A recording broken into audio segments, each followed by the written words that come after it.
Joining us now, the CEO of the Institute for Global Affairs, Mark Hanna. He's also the creator and host of the foreign policy podcast, None of the Above. Mark, really good to have you. Thank you, Katie.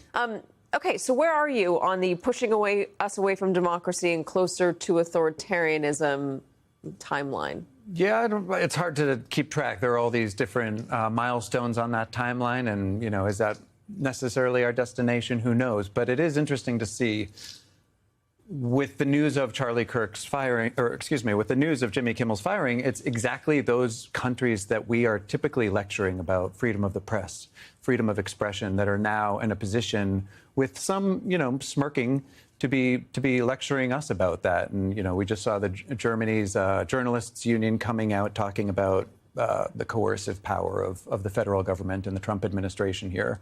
It does make us wonder whether the moral example and the political power that comes with America's kind of democratic example is fading. So J.D. Vance, just a few months ago, was in Germany speaking at the Security Forum, and he, instead of talking about our collective security in NATO and the alliance and why we are so in need of it, which is what we usually do when we go to these things, he went there and he criticized Germany and he criticized Europe for not being open to free speech, for cracking down on it. And he was talking specifically about the right-wing voices that were out there, trying to silence them. It feels a bit hypocritical. Absolutely, yeah.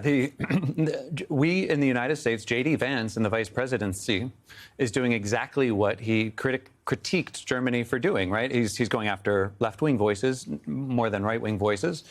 But, when he said those things, it resonated for me because the European model of free expression isn't as libertarian and sort of uninhibited and wild as the American model. And I do think it's ripe for critique. I do think it's ripe for criticism. And I didn't necessarily disagree with J.D. Vance about a lot of what he was saying.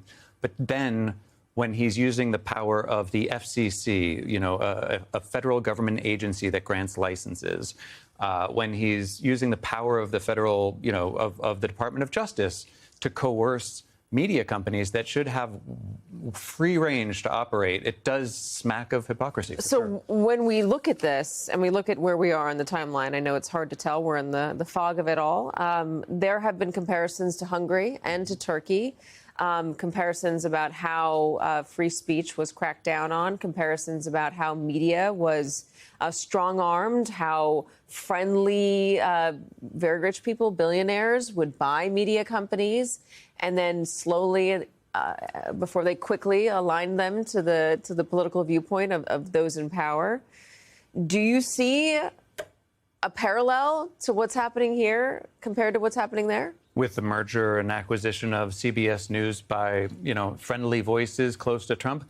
Now, I have to be... We don't know what they're going to do. And it's really important to be careful and empirical here, right? Like, there is no clear line behind what, Brendan Carr at the FCC said. And there's no smoking gun to show that that's exactly what Disney or ABC was thinking about when they pulled Jimmy Kimmel. If that did appear, if there was evidence of that, that would be damning. That would be a violation of press freedom in this country. So we have to be really careful when we start analogizing, but this does look very familiar to publics in those countries. They see, there's a lot of critique on the left in the United States about the corporate influence of media, the commercial imperatives of media, right?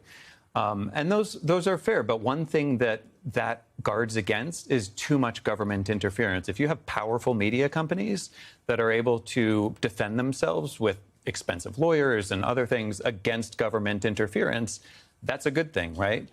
Once we start tearing at that independent media, it might not be commercially independent, but it's independent politically. Once we start tearing that down, that starts to resemble, emerging democracies, and as I was fragile democracies. Talking about with Dylan Byers a little bit earlier, I mean, it's a kind of a mess of our own making because we have, we've stopped watching broadcast news collectively as a country. We've stopped watching news networks. We've stopped reading newspapers en masse. We now go to our own specific silos. And what it's done is it's made all of these institutions much weaker, much less financially stable, and much less able to stand up to an incursion like this by somebody who wants to strong-arm media companies. Yeah, and people who have very definite political opinions tend to go to, there's all sorts of research on partisan selective exposure and this kind of thing. But the place where people get political news a lot of the time, about foreign affairs even, there's great books on this, but are these comedy shows, right? They go to Colbert, they go to Jimmy Kimmel, people who aren't necessarily political animals, and they get drips and drabs of political news enough to be informed citizens and make informed and figure out which politicians align with their values.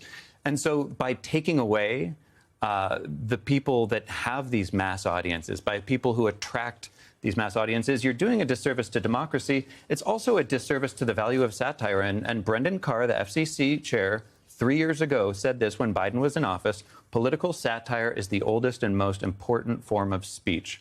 People in influential positions have always targeted it for censorship. Yeah, and it's been said that a sign of a healthy democracy is whether there are late night shows that can criticize those in power. How funny their comedians are. Mark Hanna, really good to have you. Thank you so much. Thank Coming you. up